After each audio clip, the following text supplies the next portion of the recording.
कस्तुरीने आत्मजागर हा उपक्रम निराधार आणि गरजू महिलांना स्वयंपूर्ण करण्यासाठी मदत म्हणून राबवला. त्याबद्दल कस्तुरी व श्री किशोर बुटोले काकांचे मी अभिवादन करते. धन्यवाद. ऍक्च्युली आज मला येथे बोलण्याची संधी काकांनी दिली त्याबद्दल मी खूप आभारी आहे. आज येथे उपस्थित असलेल्या अचानक संकट कोसळलेल्या निराधार स्त्रिया, महिला यांना माझी कळकळीची विनंती आहे की त्यांनी परिस्थितीशी घाबरून कधीही हार मानण्याची आणि खचून जाण्याची गरज नाही. परमेश्वर नेहमी सोबत असतो हा विश्वास आणि श्रद्धा ठेवून वेगवेगळ्या मार्गाने आपण स्वयंपूर्ण होऊ ह्यासाठी मुलांचे शिक्षण, त्यांचे पालन पोषण आणि आपले भविष्य सुरक्षित करण्याचा प्रामाणिकपणे सतत प्रयत्न करायला हवा.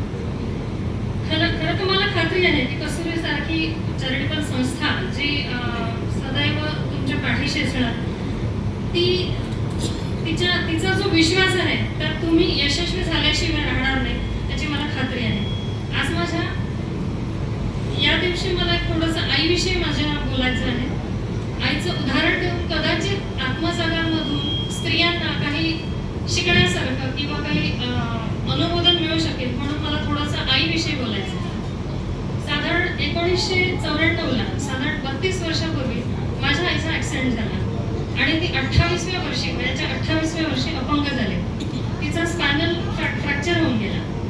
संपूर्ण आयुष्य आता आपल्याला अपंगत्वाचं जीवन स्वीकारायचं आहे या भावनेने खरं तर तिने कोलमडून जायला हवं की जीवन काय आहे हे समजण्याच्या आधीच तिला अपंगत्व आणि अचानक झालेला हा घात असतो आत्मिक भावनिक घातातून निघणं इतकं शक्य नाही होत.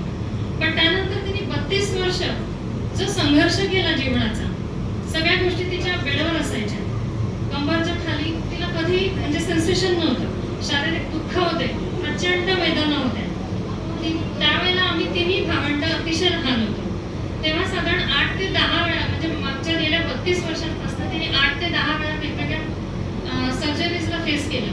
म्हणजे पुण्याला आदित्य बिर्ला हॉस्पिटल, हैदराबादला LIG हॉस्पिटल आणि संचेती हॉस्पिटल, नागपूरला डॉक्टर बाभुळकर म्हणून जे ऑर्थोपेडिक सर्जन आहेत त्यांच्याकडे. म्हणजे गेल्या 32 वर्षामध्ये त्यांनी 8 ते 10 जीव घेण्या ऑपरेशन्स म्हणून ते फेस केले आणि ते असून सुद्धा तिने तिचा कधीही आत्मबळ कमकुवत होऊ दिला नाही. तिने आयुष्यभर संघर्ष काय असतो त्याचं एक जिवंत उदाहरण म्हणजे माझी आई.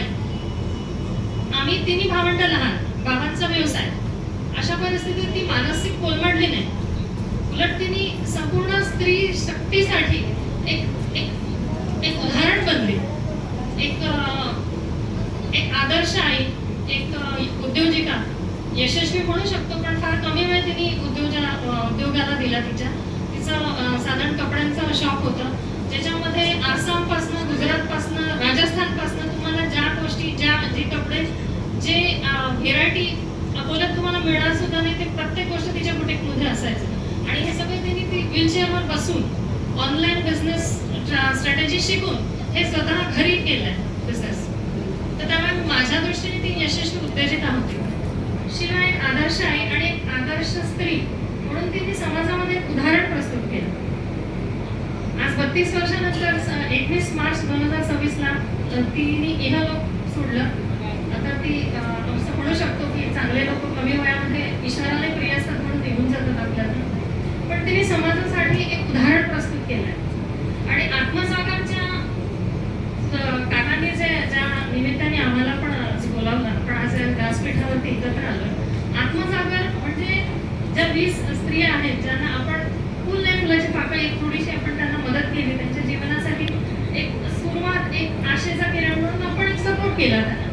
त्या सगळ्यांना मी आज असं म्हणू इच्छिते की अशा स्त्रियांचं उदाहरण घेऊन तुम्ही तुमचं जीवन पुढे सुरुवात करायला, एक नवीन सुरुवात. मला मान्य आहे एक स्त्री म्हणून ती मानसिक आणि भावनिकरित्या कोलमडून जाऊ शकते कारण तिला कसला सपोर्ट नसतो. पण आपल्या किशोर सरांचं जे तुम्हाला भाऊ म्हणून एक सपोर्ट राहणार आहे आणि आम्ही सगळेच संपूर्ण समाजाच्या वतीने आम्ही छोटी छोटी का होईना थोडीफार जी काही फुले फुलाची पाकळी आम्ही मदत करू. आज आणि पुढे भविष्यात सुद्धा काही नाही करण्याचा मदत हा शब्द खूप म्हणजे चुकीचा आहे. ऍक्च्युली आम्हाला समाधान वाटतं म्हणून आम्ही करू. तर आईसारख्या अशा अनेक स्त्रिया आहेत की ज्या अपंग आहेत आणि स्पेशली याच्यासाठी दिलं की आज तिला फार कळकळ होती या सगळ्या लोकांची, समाजातल्या दीन दुबळे आणि असहाय्य आणि अपंग लोकांची. तर मी तिच्या वतीने म्हणते की